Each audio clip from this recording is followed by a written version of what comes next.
a bad experience with bluegrass music, like I have. These all factor into your worldview. All sorts of experiences, not just music, but with music, affect your worldview.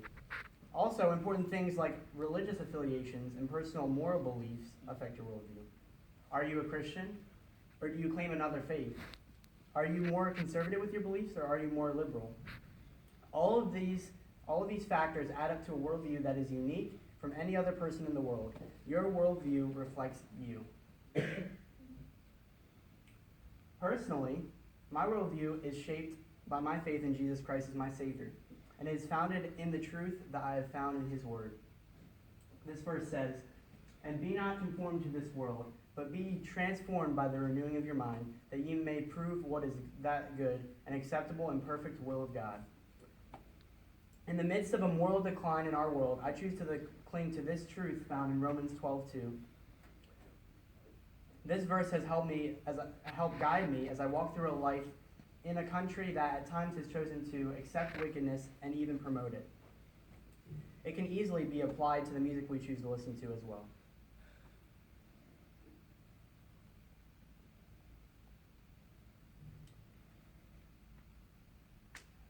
So, in regards to music, this verse shares that we are to praise the Lord, for the Lord is good. Sing praises unto His name, for it is pleasant. Psalm 135:3. I firmly believe that music's intended purpose is to honor the Lord and sing His praises, as this verse implies. With music, it is not, or while music is not always written directly to God, it can still bring righteous pleasure and joy to the listeners, as well as remain honorable to the Lord. However, I believe that while music can be used for good, it can also be used for evil. When the music starts to dishonor the Lord and promote ideas that contradict His word, I believe it is then that time to turn that music off.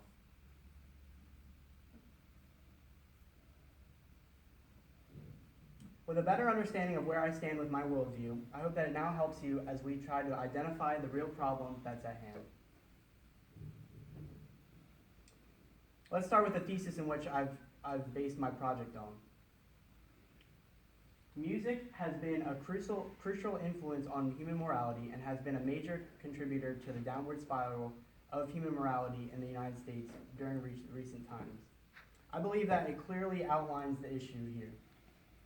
So, to put it in broader terms, if it's a little hard for you to take out all those big words, music greatly affects human morals and has played a big part in the negative trend of morality in the United States. As you'll see, I've found that to be evident throughout the course of my research on this project. A recent survey given by the Culture and Media Institute found that 74 of Americans believe that the nation is in a moral decline. Of the people who expressed belief in this decline, 64% felt that news and entertainment media was a major contributor to this trend. Researchers from the Culture and Media Institute agree with the notion, stating that if the media continues to singularly promote secular values while undermining orthodox faith and values, it will be very difficult to reverse America's moral decline. And the research supporting is finding them to be exactly right. Now, if we're searching for an overall moral decline in media and the entertainment industry, it is crucial to note that media has indeed shifted its values in recent years. With the rise of things like increasingly liberal and biased politics, less censored and more sexualized television and movies, people are exposed to immoral ideas more than they ever had been before. The rise of social networking and social media as a whole makes individuals more easily accessible for immoral ideas to take root in their lives. So since the moral integrity that the entertainment industry once had has begun to erode and decay, it brings a bunch of different messages to the foreground. Ideas like adultery, premarital sex, drug and alcohol use, extreme violence and brutality, rebellion, disobedience, and many other concepts have become not only accepted, but embraced. Studies show that the more people are exposed to something, the more likely they are to accept it and participate in it. So the more people are exposed to these issues, the more they'll believe it to be okay. The more people are exposed to drug use, the more they will be willing to try it themselves. The more people are exposed to sex outside of marriage, the more likely they are to accept it and even endorse it. When you allow these ideas to begin to take root in your life, you start to look and feel like him.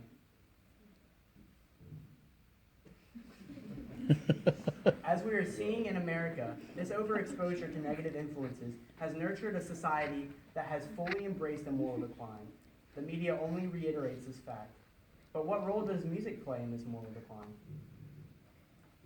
Well, for music, the effect it holds on society is found in its lyrical content and implications. The values, or lack thereof, portrayed by music greatly affects its listeners.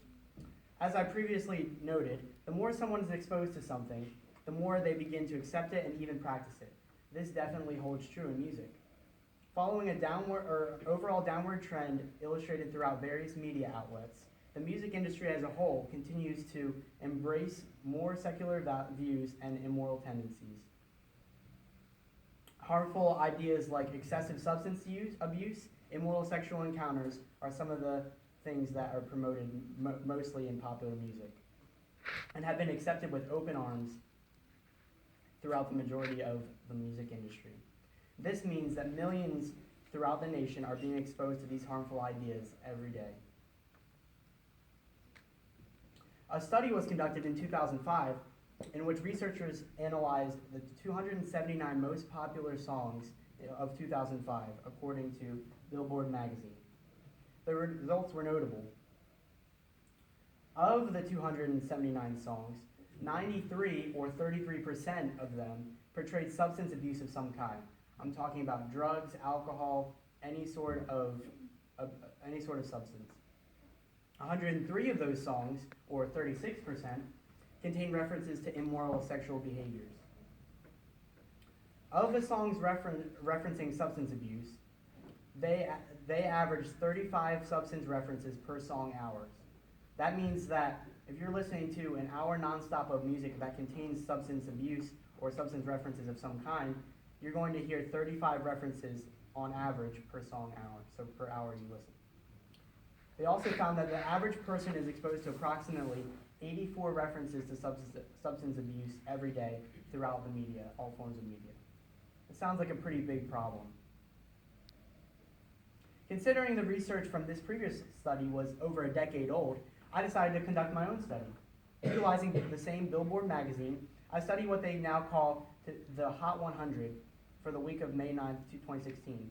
Essentially, the Hot 100 is the top 100 songs either downloaded or streamed in the popular music industry.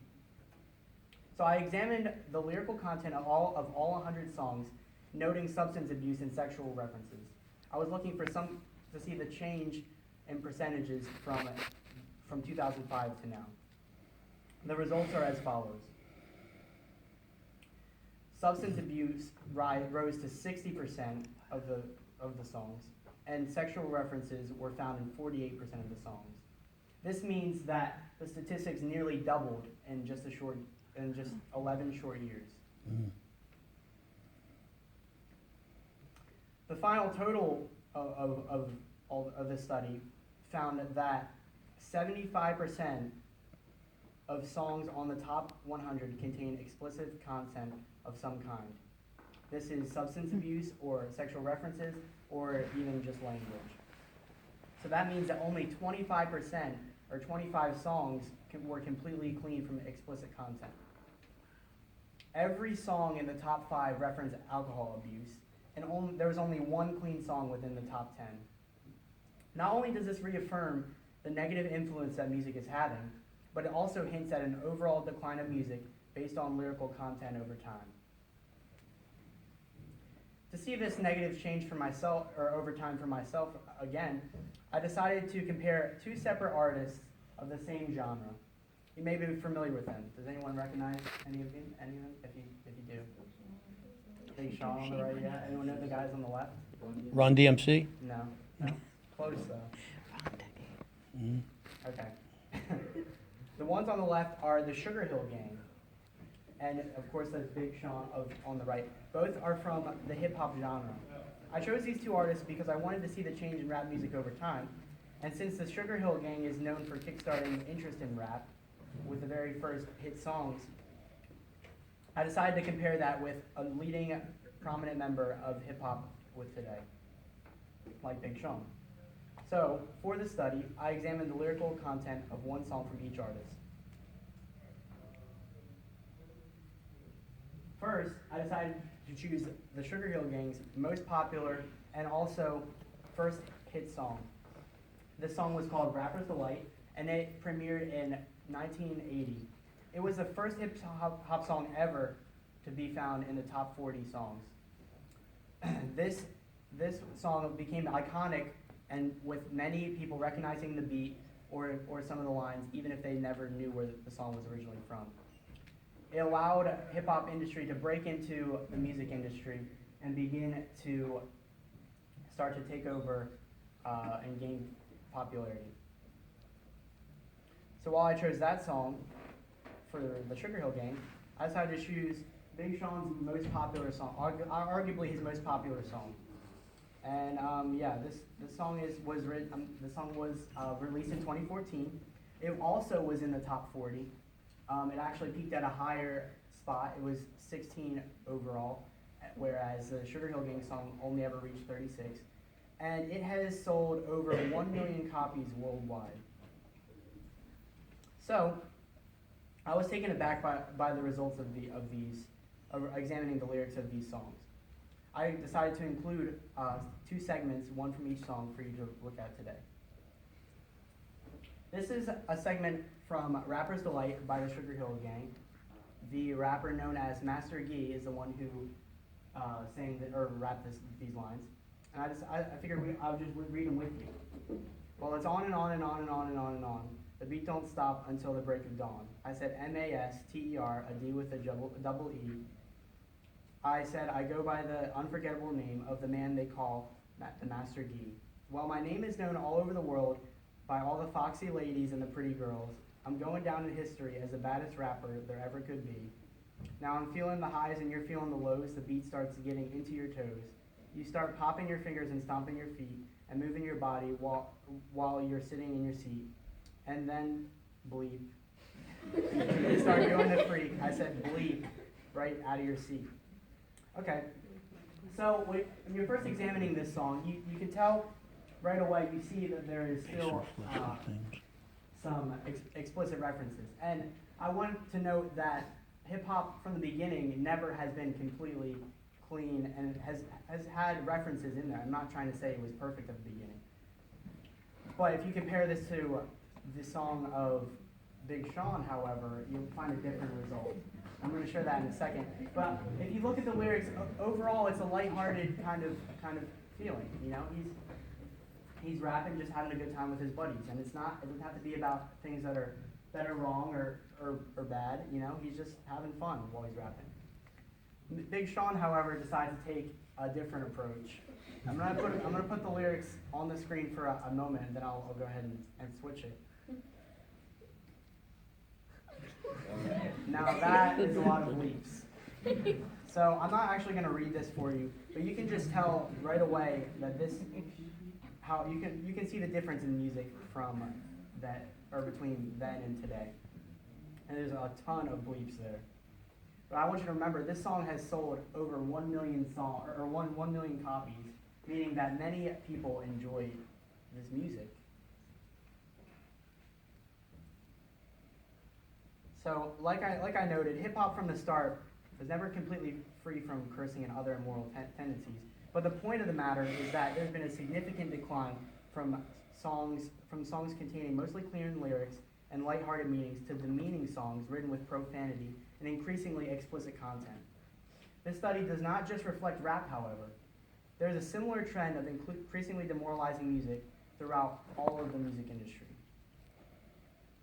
Now that we've seen the facts for ourselves and the negative change in music over time, I want to introduce you to someone who might be having the same problem that you're having with the negative music of today. This is my friend Michael Scott. You may know Michael. If you know Michael, you know that he works hard every day to earn his title of world's best boss. You can tell by his coffee cup, he's very proud of it.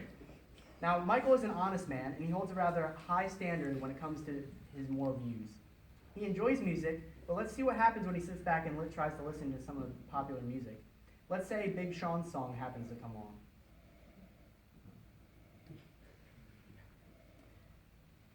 As you can see, all this negative and immoral content within the music is giving our good friend Michael Scott a headache.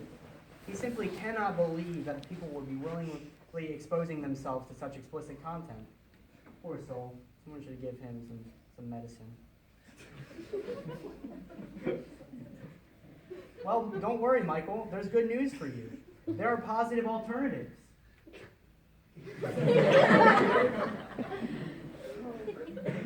Like Michael, there are many who want to avoid being exposed to immoral references in the music that they listen to. But unfortunately, there are many who do not know that there are positive alternatives for what they're listening to, and they don't know how to combat this trend. So let's take a look at what some of those alternatives could be. The first would be positive radio. While there are many radio stations that proclaim negative music, there are also positive stations out there as well. Some popular ones in the area would be our dear friends 887 The Bridge, but you can also hear both K-Love and Reach Radio at the frequencies of, I believe Reach is 106.7, I found K-Love at 92.1 around the Delaware area that all promote positive messages. While listening to these positive alternatives, one day they actually issued a challenge that I thought was pretty interesting, and I figured I would issue it to you today. They called it their 30-day radio challenge.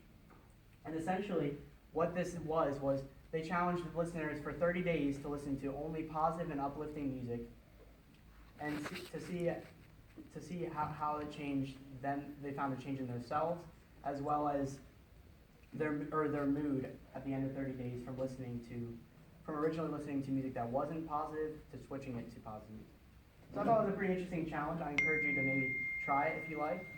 And if you do, make sure you let me know how the results went. Okay? So another positive alternative is found through the use of music censorship. Now, the music industry, while it does promote a majority of these negative concepts, it is cool of them to put this logo right here on songs that they know are going to be deemed explicit. This allows parents to take control of the music they listen or their children listen to, and helps them avoid the negative music that they might otherwise wander into on their own. But also, some artists provide clean versions of popular songs in which all explicit content and most of it being language is taken out of the tracks. This is a form of music censorship that allows you to still enjoy the beat or the song without actually being exposed to the words that were originally in there. As well as the options that the media provides, music can also be censored by the individual. If we each took time to examine the content of music before we listen to it, or even turn it off when we heard a negative reference, we could more easily guard ourselves from being negatively affected. So, to combat the negative music that is being promoted, all we need to do is promote positive music all the more. This means that we should be investing our money in musical artists whose goals and whose aims are in line with our own beliefs, and not giving our money to those who don't. We also can share positive music with others and personally promote positive music ourselves. If all we're promoting is positive music, then other people will catch on and they'll listen to it, and hopefully they'll be changed and encouraged to do the same. So ultimately, if we can guard ourselves from the negative influence of music in society and stand together to promote positive alternatives, we can work to reverse this downward trend of morality that has been accelerating in the music industry. And by doing so, we can make sure that we aren't getting too jiggy with it. All right, so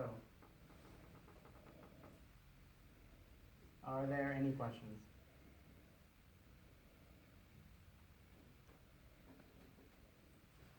Yeah?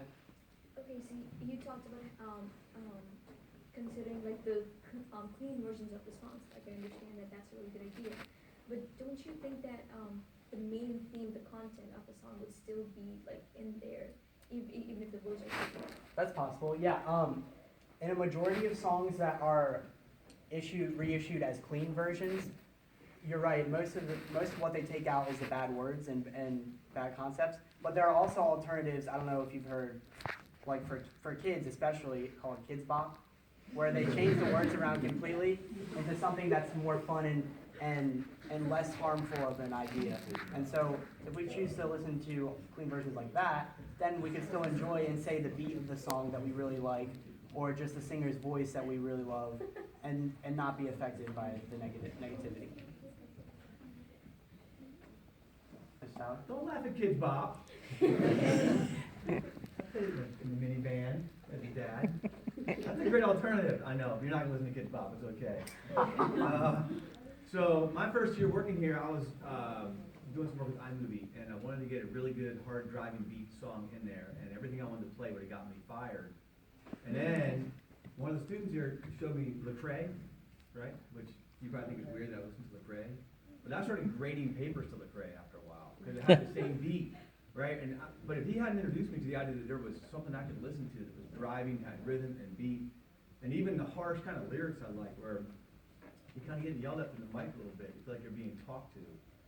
So I don't know how do you find someone that can introduce you to the alternative that you need.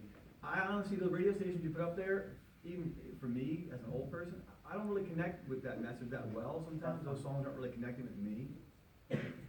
So my question is, where do I get that? Who tells me what the alternative is? I definitely think it is our role, our job, to promote this positive music if we know about it. Like I said in the presentation, there are many people who simply don't know that these positive alternatives are out there. So when they're exposed to Lecrae for the first time, they're like, "Whoa, man, this is awesome! It sounds just as cool as the beats that we're dropping from Big Sean, but it doesn't have any of the bad lyrics, and it's only uplifting music."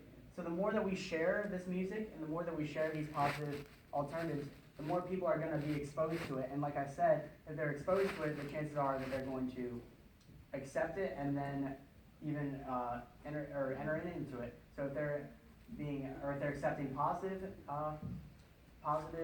influences, then our goal is being accomplished. Mr. Toes? Let's piggyback off what he just said there. I don't have time for music